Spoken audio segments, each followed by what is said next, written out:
di sekolah. Nah, sebelum itu perlu dijelaskan terlebih dahulu apa itu konsep inti budaya positif. Nah, yang ini kita akan laksanakan di sekolah SMA Negeri 2 Kampar Timur. Baik, saya sapa dulu Bapak Ibu. Apa kabar? Masih semangat? SMA N 2 Kampar Timur. Memang Bapak Ibu SMA N 2 Kampar Timur ini adalah orang-orang yang penuh dengan semangat dalam mendidik anak-anak kita untuk meraih masa depan yang lebih cerah dengan menjadi manusia yang lebih manusiawi. Nah, konsep inti budaya positif yang pertama yaitu perubahan paradigma stimulus respon.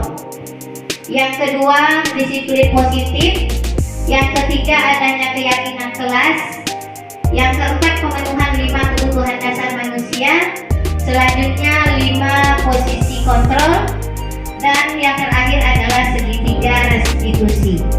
Nah, ini nanti akan saya jelaskan satu persatu, mulai dari perubahan paradigma stimulus respon.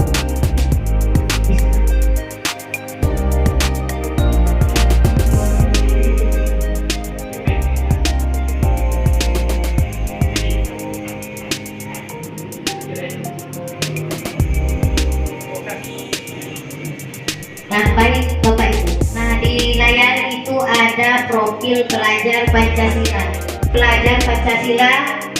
Nah, jadi untuk kurikulum merdeka bahwa dikatakan bahwa anak merdeka belajar. Ya, gurunya juga merdeka ya Bapak Ibu ya. Nah, apa yang dimaksud dengan pembelajaran paradigma baru merupakan pembelajaran yang berorientasi pada penguatan kompetensi dan pengembangan karakter yang sesuai dengan dimensi profil pelajar Pancasila. Yang pertama yaitu bertakwa kepada Tuhan Yang Maha Esa dan berakhlak mulia. Nah, ini tentu saja sesuai dengan Pancasila kita. Yang kedua adalah berkebinekaan global. Yang ketiga bergotong royong. Yang keempat kreatif, bernalar kritis dan mandiri. Nah, inilah yang diharapkan pada profil pelajar Pancasila pada murid di kurikulum merdeka. Ya, tadi bertakwa kepada Tuhan Yang Maha Esa ini sudah kita terapkan setiap harinya, yaitu salah satunya dengan sholat berjamaah. Kemudian berkebinekaan global, mungkin kalau di sekolah kita ini mungkin tidak terlihat jelas. Kenapa? Karena kita ini masih kita ini homogen. Ya, tidak ada kita di sini berbeda-beda suku, Jawa, Batak dan lain-lain sebagainya. Nah, kalau yang berkebinekaan global itu penerapannya. Kalau di sekolah yang bersifat sukunya banyak. Kemudian bergotong royong. Nah, ini tentu ada kerjasama. Ini setiap sekali sebulan ya Pak Saiful ya, kita melaksanakan kegiatan gotong royong, gotong royong pembersihan sekolah kita. Nah, kemudian kreatif, tuntunan kreatif seperti adanya mading, adanya kegiatan eskul. Ya, seperti kemarin sudah ada anak-anak kita melaksanakan kegiatan pramuka dengan membuat suatu karya. Nah, kemudian juga di sekolah kita ini untuk seni budaya ini banyak ya Bu Trisnawati ya. Ada kegiatan drum band, apalagi misalnya ada kolaborasi musik ya. Kemudian bernalar kritis. Nah, bernalar kritis tentu yang memiliki kemampuan berpikir tingkat tinggi. Nah, kemudian mandiri. Harapan kita anak-anak bisa belajar mandiri walaupun seandainya gurunya tidak ada. Seperti kondisi saat ini, guru tidak ada, anak tetap belajar. Mungkin nanti menurut mereka kelihatan sulit, tapi mereka bisa menyelesaikannya misalnya dengan mencari melalui internet dan lain-lain sebagainya. Selanjutnya, nah,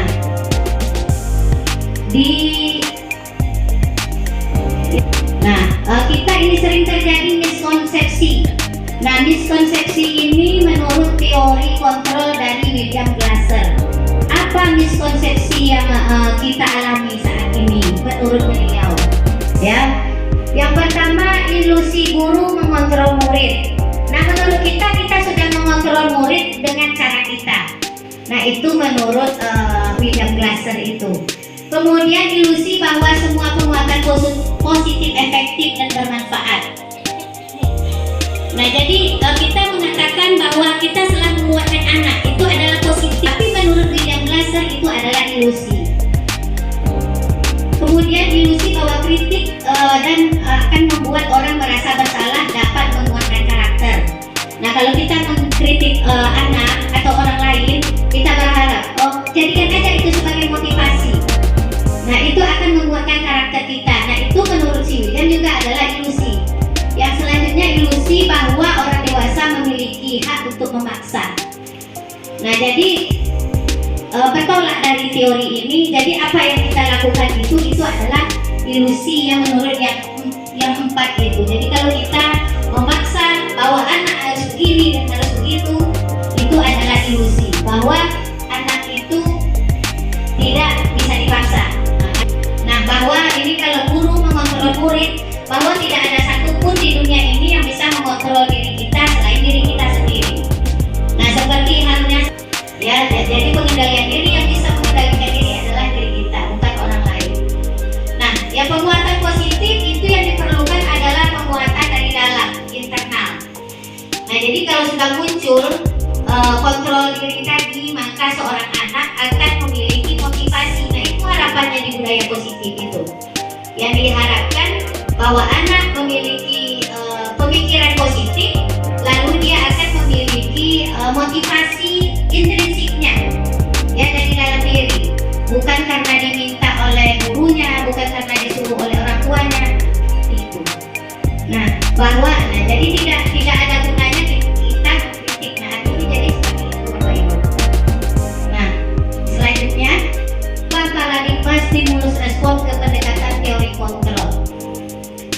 Nah, jadi kalau kita ingin mengubah paradigma stimulus respon ke pendekatan teori kontrol, nah ini gambarannya yang ada di layar, bahwa stimulus respon itu realitas kebutuhan kita sama. Tetapi menurut teori kontrol, kebutuhan kita adalah berbeda. Nah, maka siswa memiliki kebutuhan yang berbeda. Saat kita memberikan pelajaran penilaian, maka nanti ada perbedaan, tetapi bukan berarti semua siswa itu, misalnya 36 siswa kita beda-bedakan materinya, tidak pula seperti itu. Mungkin ada yang kemampuannya agak kurang. Misalnya nih, kalau seni budaya yang gampang mencontohkannya, ada anak yang pandai menari, ada anak yang pandai menyanyi. Nah, jadi itu kebutuhan dia. Mungkin kalau Bapak Ibu mungkin juga pernah mempraktekkan mengajar dengan gaya yang berbeda. Siswa itu memiliki gaya belajar berbeda. Ya, ada yang visual, audiovisual, ya kan? Kemudian semua orang melihat hal yang sama. Kalau menurut stimulus respon, sedangkan teori kontrol mengatakan setiap orang memiliki gambaran berbeda. Selanjutnya, kita mencoba mengubah orang agar berpandangan sama dengan kita. Sedangkan teori kontrol mengatakan kita berusaha memahami pandangan orang lain tentang dunia. Nah, jadi dalam hal ini diharapkannya kita memahami orang lain, ya, dengan pandangan dia sendiri tentang dunia. Kemudian menurut stimulus respon, perilaku buruk dilihat sebagai suatu kesalahan. Sedangkan menurut teori kontrol, semua perilaku memiliki tujuan. Kemudian orang lain bisa mengontrol saya, sementara hanya Anda yang bisa mengontrol diri sendiri. Saya bisa mengontrol orang lain. Ternyata menurut teori kontrol, Anda tidak bisa mengontrol orang lain. Nah, pemaksaan ada pada saat rujukan gagal. Sementara menurut teori kontrol, kolaborasi dan konsensus menciptakan pilihan-pilihan baru. Ya, jadi artinya tidak ada pemaksaan. Ya, orang lain mengontrol kita tidak bisa. Kita hanya bisa kita mengontrol kita diri sendiri, termasuk dengan siswa. Disiplin positif. Nah, jadi tadi dengan adanya paradigma tadi akan mengarahkan kita ke disiplin positif. Disiplin positif adalah suatu cara penerapan disiplin di lingkungan sekolah tanpa kekerasan dan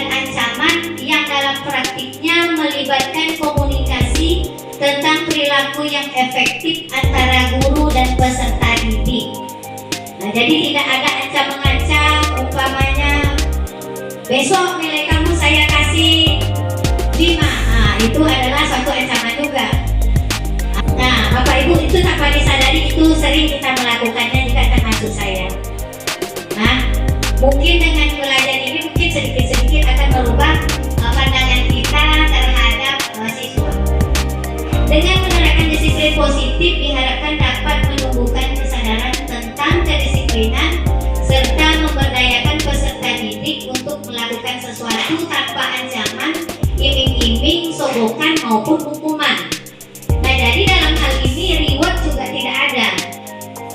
Jadi, kamu buat tugas ini ya, kalau kamu berhasil mengerjakan ini saya kasih uang 50.000. Nah, itu juga tidak ada di dalam disiplin positif. Kenapa? Melakukannya berdasarkan keinginan dirinya.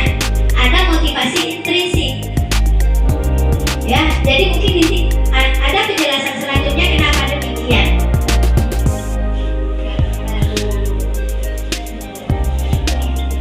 Nah, kenapa disiplin positif itu berangkat dari nilai-nilai kebajikan.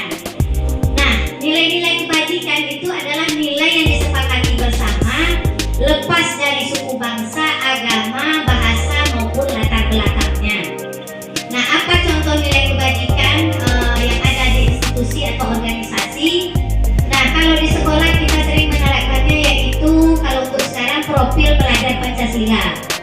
Ya, beriman bertakwa kepada Tuhan Yang Maha Esa, berakhlak mulia, berkebinekaan global, bergotong royong, mandiri, bernalar kritis dan kreatif. Nah, kemudian nilai kebajikan yang berhubungan dengan keterampilan hidup. Dapat dipercaya, lurus hati, pendengar yang aktif, tidak merendahkan orang lain, memberikan yang terbaik dari diri. Kemudian untuk petunjuk hidup, peduli, penalaran, bekerja sama, keberanian, keingintahuan, usaha, keluasan, fleksibilitas, dan berorganisasi.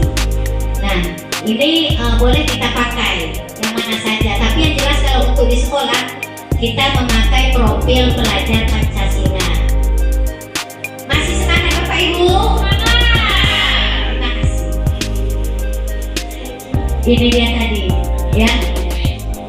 Itu memiliki kebutuhan dasar. Nah, apa saja kebutuhan dasar manusia? Yang pertama adalah kebutuhan bertahan hidup.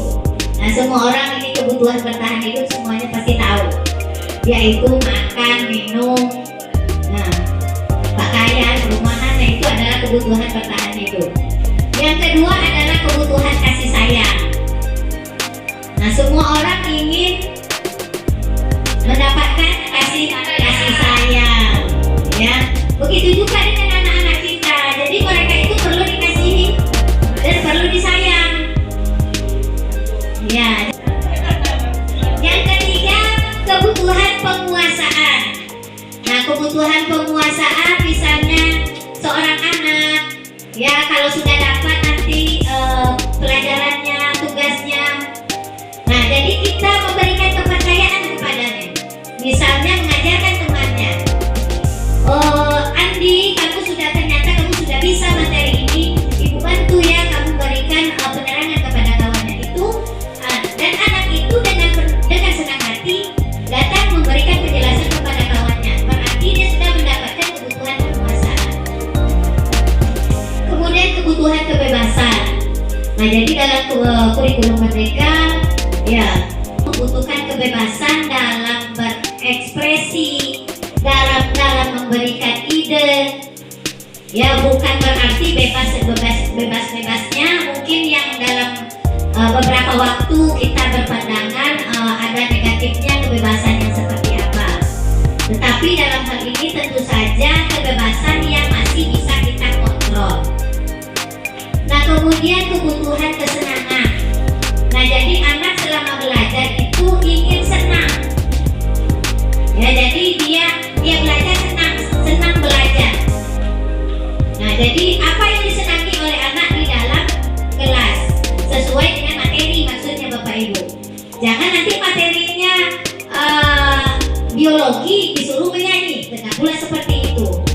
Mungkin bisa kita memadukannya metodenya, medianya yang berhubungan dengan kesenangan siswa. Nah, seperti itu. Berangkat dari kebutuhan dasar manusia tadi, nah manusia itu memiliki motivasi untuk berperilaku. Manusia ada motivasinya. Ini motivasi perilaku manusia. Ya, yang pertama menghindari rasa tidak nyaman. Contohnya siswa kita supaya dia menghindari rasa tidak nyamannya, apa dilakukannya di kelas? Dia tidak nyaman misalnya berada di dalam kelas, maka pergi keluar.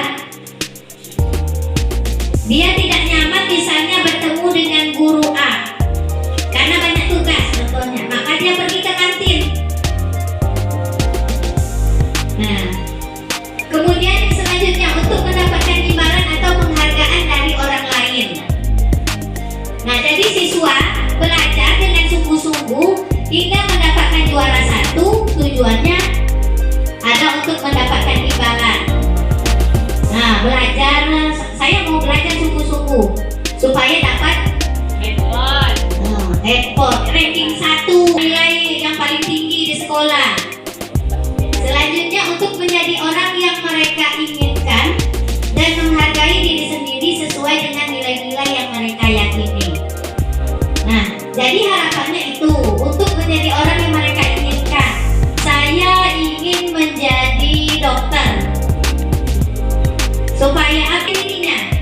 Menghargai dirinya, saya ini adalah penting.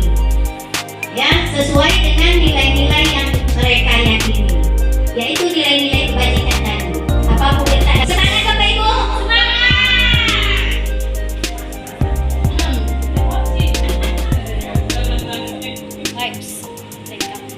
Nah, ini Bapak Ibu. Dalam pembelajaran sebelumnya, mungkin kita sering menerapkan adanya hukuman, konsekuensi atau restitusi. Nah, mungkin dari penjelasan yang pertama, hukuman itu seperti apa? Nah, ini perbedaannya yang ketiga ini. Tidak terorganisir, tidak jelas. Tergantung suasana hati gurunya. Gurunya kalau lagi marah, berarti mungkin hukumannya berat saat itu. Kalau gurunya moodnya lagi bagus, mungkin hukumannya akan ringan. Kemudian yang tergantung kita, menurut kita dia adalah orang anak bandel. Padahal di dalam kurikulum mereka tidak ada yang bandel. Mereka itu anak baik semua, cuma beda level aja. Beda level 0 dari 10. Nah, dia anak baik tapi levelnya 0 gitu kan. Mungkin bisa seperti itu berpikiran positifnya sehingga yang muncul akan kata baik. Tidak ada kata bandel. Benar itu Bu Wirta. Ini calon CGP selanjutnya. Murid tidak tahu apa yang akan terjadi atau dia tidak pernah dilibatkan dengan hukuman itu. Maksudnya besok saya kasih kamu hukuman ini, tidak seperti itu. Ya, mendadak aja tiba-tiba datang terlambat. Dikasih hukuman misalnya mungut sampah atau sepatunya barangkali beda warnanya dari kawannya, mungkin disuruh buka sepatu. Yang ketiga bersifat satu arah. Ya, satu arahnya karena kita aja yang memberi hukuman. Kemudian dengan hukuman fisik atau psikis. Tinggalan satu ya, fisik. Mungkin kalau kita nih Bapak Ibu ini semua nih udah baik-baik semua nih, tidak ada hukum fisik lagi. Push up ya, itu salah satu contoh push up ya, itu adalah hukuman fisik. Walaupun dengan alibi itu bisa membuat anak sehat, tetapi itu namanya tetap saja hukuman. Ya, kalau hukuman itu kalau saya baca di sejarahnya adalah pembelajaran di masa kolonialisme Belanda. Ya Bu Nur ini ya. Lanjut, konsekuensi itu apa? Berencana sesuai peraturan. Nah, jadi kita membuat satu peraturan di sekolah kita atau di kelas. Kemudian murid tetap tidak nyaman, walaupun itu sudah dikasih tahu sebelumnya. Mungkin kalau kita ada rapat dengan wali murid ya Pak Saiful ya, dibuat peraturan. Tetapi tetap saja kadang-kadang kita membuat peraturannya kan tadi kita ini sebagai orang dewasa menganggap kita berhak memaksa gitu. Yang ketiga, sikap guru selalu memonitor murid. Nah, Yang restitusi ini yang ketiga. Proses menciptakan kondisi bagi murid untuk memperbaiki kesalahan. Yang selanjutnya proses kolaborasi bagi murid untuk menemukan solusi. Nah, restitusi ini kalau saya contohkan, kita ada anak yang bersalah, lalu kita ajak komunikasi, tanyakan dulu kira-kira kenapa dia melakukan hal itu, ya. Lalu nanti ditekankan bahwa yang dilakukannya adalah salah, artinya nanti ingin memberikan kesadaran bahwa apa yang dilakukannya salah. Nah, selanjutnya nanti tentu saja meminta kepada siswa kira-kira apa yang akan dilakukannya untuk memperbaiki kesalahannya. Baik, masih semangat? Kira-kira Bapak Ibu berada di posisi yang mana? Mari kita berada posisi yang mana? Yang pertama, ini ada 5 posisi kontrol guru. Yang pertama sebagai penghukum. Nah, itu dia tadi, sebagai penghukum. Misalnya ada siswa yang tidak mengerjakan tugasnya. Sebagai hukumannya, karena kamu tidak mengerjakan tugas hari ini, maka kamu harus mengerjakannya 2 kali lipat dari hari ini. Misalnya menulis, saya berjanji tidak akan mengulangi lagi sampai 1000 kata. Nah, itu tetap saja hukuman. Ya. Atau yang tadi saya contohkan, misalnya anak tidak memakai sepatu yang sesuai dengan aturan, kita suruh siswa membuka sepatu sampai dia pulang sehingga anaknya nyeker. Nah, itu menurut Bapak Ibu kira-kira hukumannya fisik atau psikis tuh? Kedua-duanya ya Pak ya. Nah, fisiknya dia terpaksa nyeker sehingga kakinya sakit. Psikisnya malu, menimbulkan efek malu. Nah, kalau menurut kita sebagai pemantau, kita itu merasa anak akan jerah. Tetapi kalau anak di zaman digital ya Pak Saiful ya, jarang jerah-jerah, anak tuh malah bertambah dia perhatian. Yang kedua, pembuat rasa bersalah. Nah, ini pembuat rasa bersalah, misalnya Bu Endra wali kelas ya. Janganlah begitu lagi nak, nanti ibu ditegur oleh kepala sekolah gara-gara perlakuan kamu. Nah, bagaimana perasaan kamu kalau ibu ditegur oleh kepala sekolah? Nah, itu adalah salah satu contoh pembuat rasa bersalah. Kemudian sebagai teman. Nah, sebagai teman nanti setelah dia tidak mengerjakan tugas, ya udah ya nak ya. Nah, kerjakan cepatnya sekarang ya. Nah, nanti apa taruh di meja ibu. Biar nilai kamu bagus. Nah, itu adalah salah satu contoh sebagai teman. Kemudian yang ketiga, keempat sebagai pemantau. Nah, sebagai pemantau, nah ini rata-rata semua guru melakukan sebagai pemantau. Ya, contohnya kita sebagai wali kelas, nih kita misalnya datang guru mata pelajaran, Ibu Wirta, Bu, tadi si Ragil tidak masuk, Bu. Oh iya, sudah berapa kali Ragil tidak masuk? Sudah 3 kali, dan tugas-tugasnya nanti akan diproses oleh wali kelasnya. Nah, yang kelima adalah sebagai manajer. Nah, harapannya tentu kita berujung inginnya semua menjadi sebagai manajer. Nah, sebagai manajer mungkin dengan memproses siswa, lalu nanti akan menimbulkan kesadaran siswa untuk bertindak melakukan sesuatu yang mengarah ke perubahan.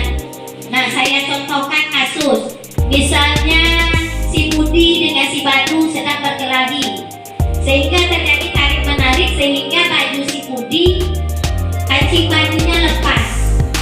Nah, lalu kita panggil. Nah, kenapa dia melakukan itu? Lalu nanti kita tanya.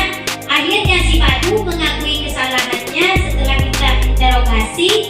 Nah, akhirnya dia mau memperbaiki, setelah meminta maaf, memperbaiki kesalahannya dengan memasangkan kancing baju, umpamanya contohnya baju si Budi. Nah, ujungnya jadi seperti itu ya, kalau sebagai manajer ya. Baik Bapak Ibu. Nah, untuk hal itu semua perlu adanya keyakinan kelas. Nah, keyakinan kelas, mengapa keyakinan kelas? Mengapa bukan peraturan kelas? Ya, tentu ada perbedaan apa yang dimaksud dengan keyakinan kelas dan apa yang peraturan kelas. Nah, kira-kira menurut Bapak Ibu sendiri, apa keyakinan kelas yang mungkin diketahui? Yakin, percaya.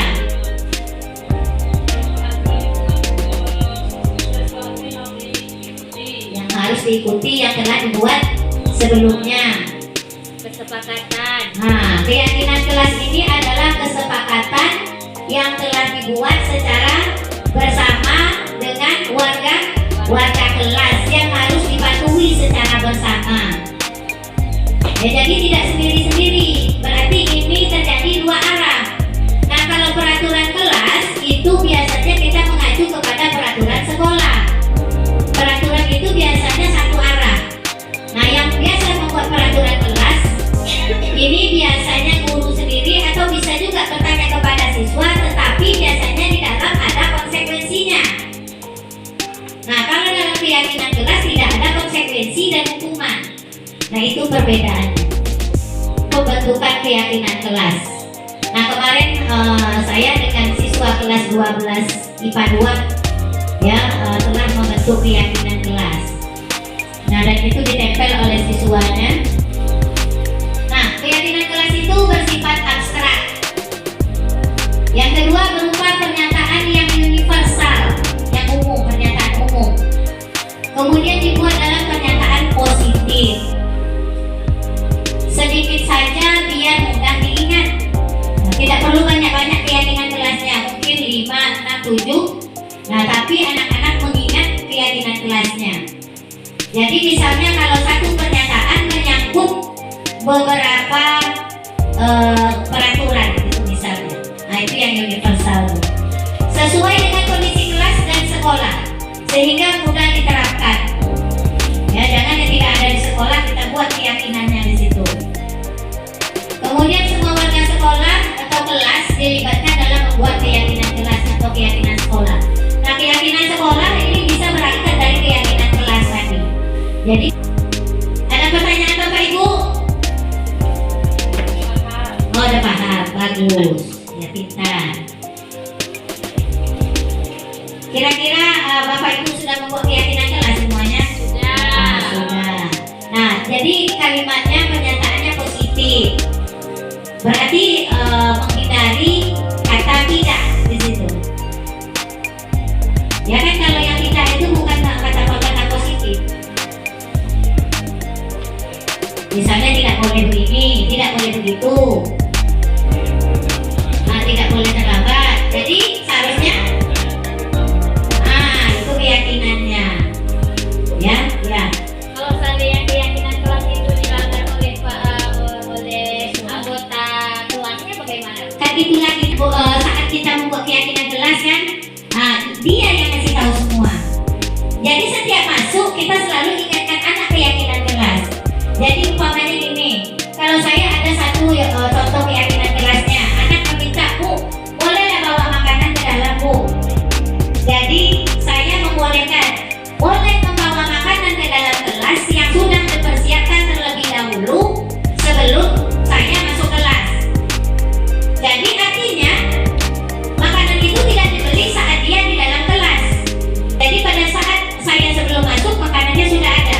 Jadi kalau anak makan, tadi ceritanya cuma makanan ringan sama minuman, silakan dimakan.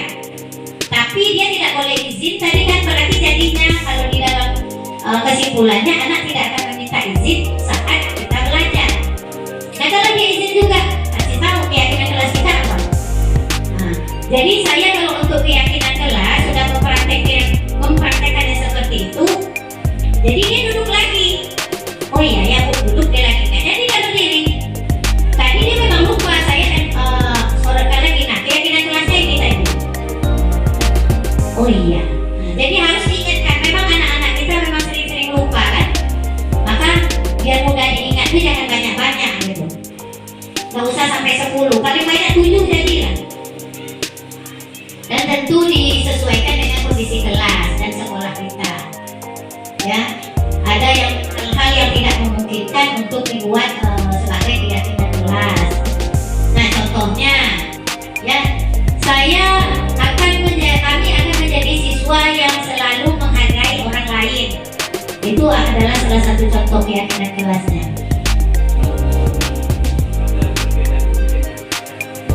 Beda Pak, peraturan kelas ya, itu dia tadi bedanya peraturan tuh Pak. Peraturan tadi ada konsekuensinya, contohnya ada denda, tidak boleh terlambat. Bagi yang terlambat akan didenda 50.000. Bagi yang tidak piket akan didenda 25.000. Jadi kalimat positifnya bagaimana tuh Bu Wirta kalau untuk kelas? Selalu menjaga kebersihan kelas. Jadi tidak ada yang tidak piket, kan harus dijaga. Berarti di dalam kelas tidak ada sampah, selalu menjaga kerapian kelas. Berarti mejanya juga tidak boleh berantakan, kan itu kalau kesimpulannya. Ada lagi Pak?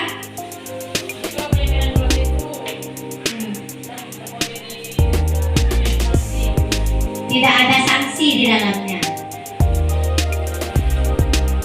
Kan tadi ada hukuman, ada konsekuensi, dan ada restitusi. Nah, itu kalau keyakinan kelas kan yakin ya, yakin bahwa kelas akan selalu bersih.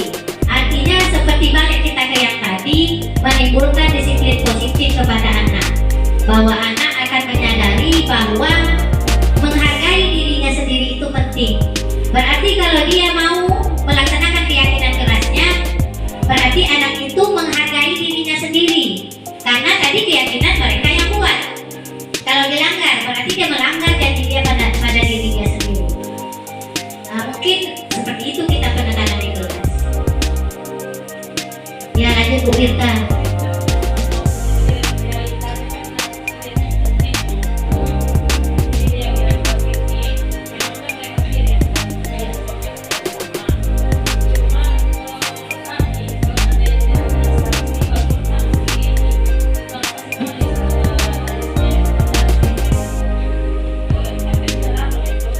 Konsekuensinya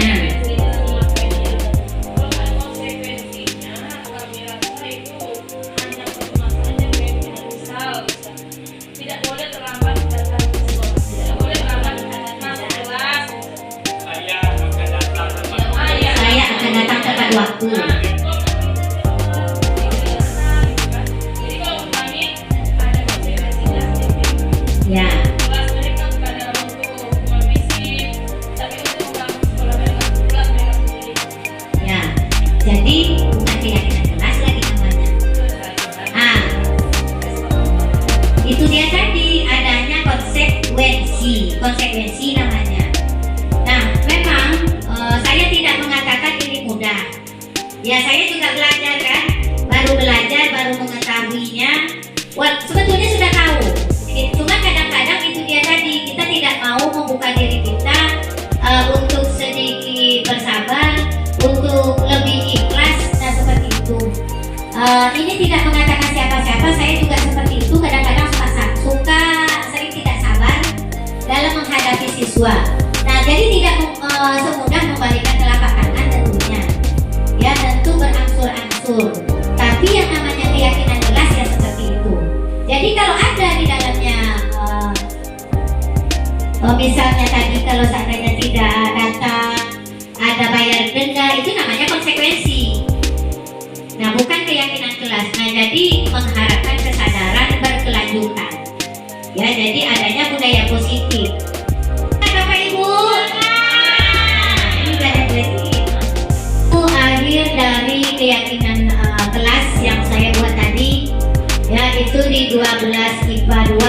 Nah, nanti setelah dikumpulkan jadi satu, kemarin itu ada 7 keyakinan kelas ya yang dirangkum ya menjadi keyakinan kelas mereka. Ya, saya yakin dan percaya bahwa guru-guru di SMA N2 Kampar Timur ini adalah orang-orang guru-guru hebat semuanya yang nanti bisa membawa perubahan yang lebih baik ya Pak Saiful ya. ke arah yang lebih baik menjadi SMA Negeri 2 Kampar Timur yang unggul ya. Guru adalah contoh atau suri tauladan ya. Ini sesuai dengan yang dengan Ki Hajar Dewantara ya, bahwa di dalam mendidik siswa kita diibaratkan sebagai seorang petani ya, karena sebagai seorang petani merawat padi dengan merawat jagung tentu tidak sama ya. Cara tumbuhnya jagung dengan padi tentu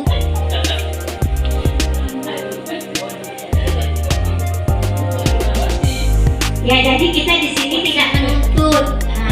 Yang diharapkan guru itu adalah menuntun tumbuhnya tanaman sesuai dengan kodrat alam dan kodrat zamannya. Ya, kalau di dalam Rasul katanya tuh, didiklah anak sesuai dengan zamannya, gitu enggak? Kan ada kan seperti itu. Jadi zamannya sekarang adalah zaman digital, kita sesuaikan dengan digitalisasi juga. Ya, sesuai dengan kodrat alamnya. Alam kita, daerah kita, sekolah kita seperti ini ya. Didiklah sesuai dengan keadaan sekolah kita. Nah, begitu yang diharapkan pada kurikulum merdeka. Nah, ini barangkali Bapak Ibu ada yang mau bertanya, boleh sesi tanya jawab ada sekarang. Bentar Bapak Ibu, tadi ada beberapa kawan-kawan yang agak terganggu dengan istilah keyakinan.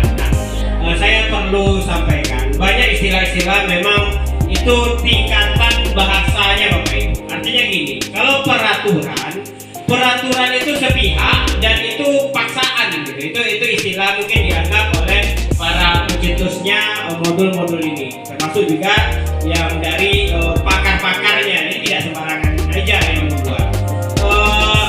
Kemudian muncul istilah kesepakatan kelas. Nah, artinya ada feedback, anak juga berpikir yang sama, guru juga punya pikiran yang sama, sehingga disepakati lah. Yang memang juga aturan, pada prinsipnya aturan. Nah, tingkatan yang lebih tinggi adalah keyakinan. Nah, sama kalau kita bawakan dalam agama, mengapa kita merasa berdosa ketika meninggalkan sholat? Karena kita yakin kan dengan agama kita. Tapi ketika kita merasa tidak ada rasa salah meninggalkan sholat, berarti kita sudah tidak yakin dengan adanya surga, adanya neraka, adanya dosa, adanya pahala. Maka diambillah istilah keyakinan itu untuk dalam bentuk peraturan. Harapannya memang anak-anak itu sadar belajar itu untuk mereka, disiplin itu untuk kepentingan mereka. Jadi maka istilah keyakinan ini muncul. Walaupun sekali lagi, kalau Bapak Ibu guru bisa memisahkan bahasa ini hanya bahasa duniawi, tidak ada kaitannya ke agama, tidak ada masalah. Jadi jangan sampai kita salah kaprah dengan bahasa keyakinan tadi. Keyakinan ini harapannya siswa-siswi yakin dengan konsekuensi ini, dengan aturan ini, dengan kesepakatan ini untuk kemajuan mereka. Itu Bapak Ibu wali kelas memang rasanya tidak nyaman dengan kata-kata keyakinan kelas. Saya rasa kalau kesepakatan kelas juga tidak ada masalah. Yang penting Bapak Ibu paham tingkatan-tingkatan. Peraturan kelas berarti itu masih sepihak dari kita. Kesepakatan kelas berarti kita bersepakat bersama-sama. Nah, yang teramat penting memang Bapak Ibu, kita harus mengambil hati dari siswa, menyadarkan pentingnya belajar, dan itu yang sangat kecil di presentasi anak-anak kita. Ya perlahan, saya yakin dan percaya kalau kita bersama-sama, sedikit banyaknya bisa kita ambil dari materi ini, walaupun yang unsur yang tidak bisa full, karena latar belakang orang yang merancangnya, pakar-pakar yang merancangnya berbeda dengan kondisi alam kita, geografis kita, sosial masyarakat kita berbeda. Ya, sudah berakhir presentasi saya tentang penerapan budaya positif di sekolah. Terima kasih untuk Bapak Ibu semua yang sudah menjadi pemerhatinya hari ini. Terima kasih untuk Pak Wakur yang sudah memberikan banyak penjelasan tentang materi dari modul saya hari ini. Semoga kedepannya kita menjadi guru yang selalu berpikiran positif, ya, sehingga kita bisa melaksanakan budaya positif kepada siswa-siswa kita. Karena semuanya pasti